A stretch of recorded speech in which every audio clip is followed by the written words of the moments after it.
And speaking of that guest, I'd like to welcome to the studio Michał Broniatowski, who is our editor-in-chief. Hello, and thank you for joining us this afternoon. Thank you for inviting me. Of course, of course. I think this is a good starting point for all the discussions that we're about to have this afternoon. After listening to Minister Sikorski's speech, well, he said, security should unite us, speaking about all Poles.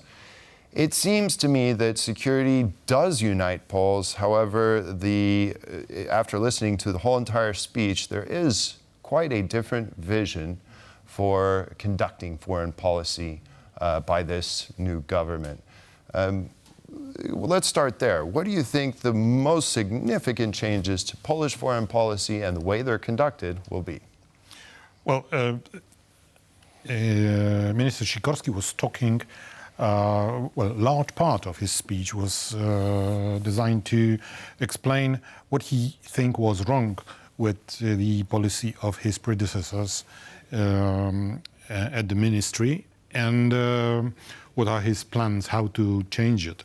He said that the previous government was not having, in fact, a proper policy towards European Union. Poland was, in fact, demanding rather than proposing anything or vetoing in the European Union. This will change because Poland wants to be to mean more and get higher in its importance and with its voice within inside European Union. There were also some little details which took my attention. One was his statement, very clear statement about Polish position about extending the European Union, in which context there is a talk about the change of treaties of the European Union, and this is at the moment this is a crucial discussion in Brussels, whether to do it, and if we have to do it, how to do it. And at some point, Prime Minister Tusk, when he took over power, he was quite adamant, we are against changing treaties. But today, Minister Sikorski said that Poland understands that there is no way to extend European Union without at least having that discussion. Yeah, without approval of several countries which demand changes in the treaties, especially the requirement of unanimity in major decisions. And he was, he didn't say that we agree for everything, but he said that Poland would agree for some logical compromise changes, which is a bit different from the previous Poland's position. Another thing which really took my attention was his statement about what the previous government was demanding from Germany. It was demanding billions of their $5 billion compensation for Poland. It's called reparations. I don't know if it's a good English word, yes. But Polish government was demanding huge money, and he said that yes, Poland demands some sort of compensation on the part of Germany, but not in the form of cash being paid out, but supporting the survivors and supporting reconstruction of historical monuments in Poland, buildings. And several other ideas. And security framework as well, right? Yes, and supporting Polish security. Very, very good point. So it's very significant change of tone of Polish top diplomat, and I think that this is the way Poland is returning to the center of the European policy, because you can get into the center of European policy when you are prepared to compromise but not forgetting about your own demands, and that you try to make things right with our, in fact, main partner inside the Union, which is Germany.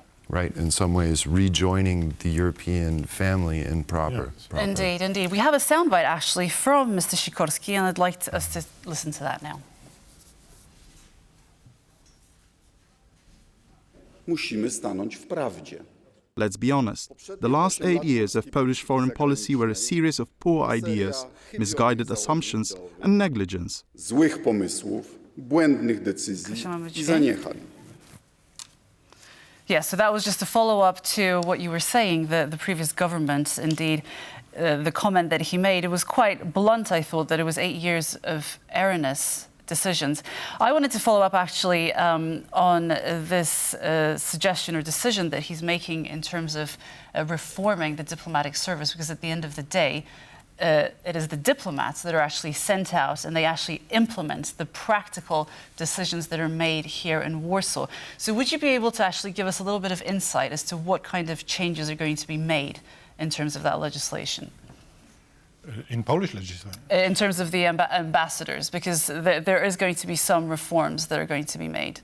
I don't know what will be the final picture, but for example, this legal ban on people who were educated still in times before the end of communism, and they were taught at the Moscow high school. I mean, he didn't say that openly, but then former Minister Rau was proud to say that Poland got rid of 38 former ambassadors who learned at this school, who studied at this school.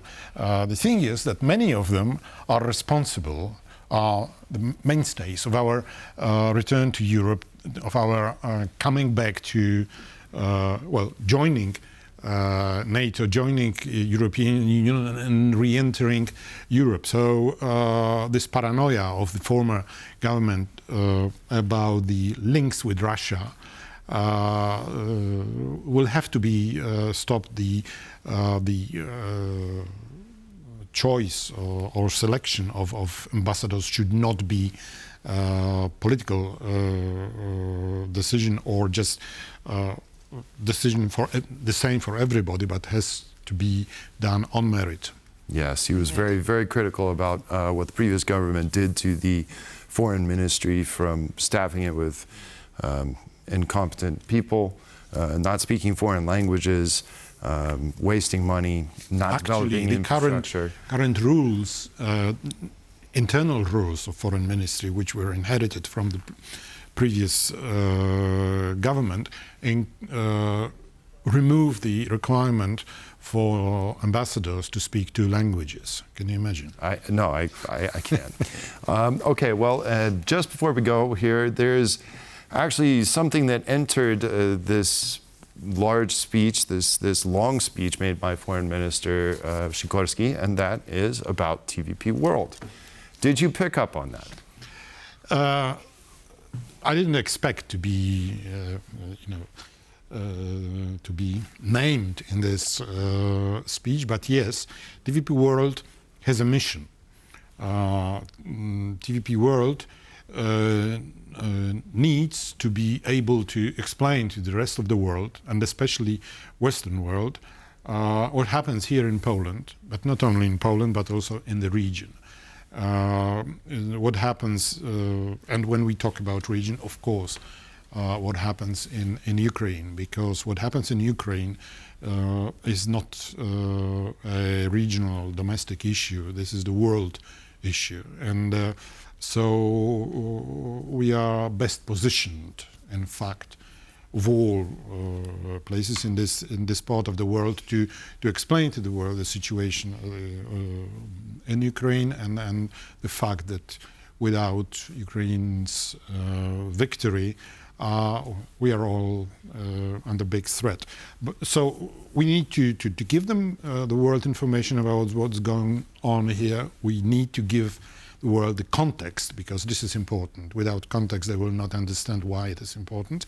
So we need, after giving context, we need to explain and say, again, why this matters. But of course, there is not only informing about what is happening, but also our role should be to debunk what the Russian propaganda is doing with the minds of people, not only in Poland, but especially in the West. And right. Well, we've been working on that for quite some time, and we will continue to do so, and we look very much forward to that.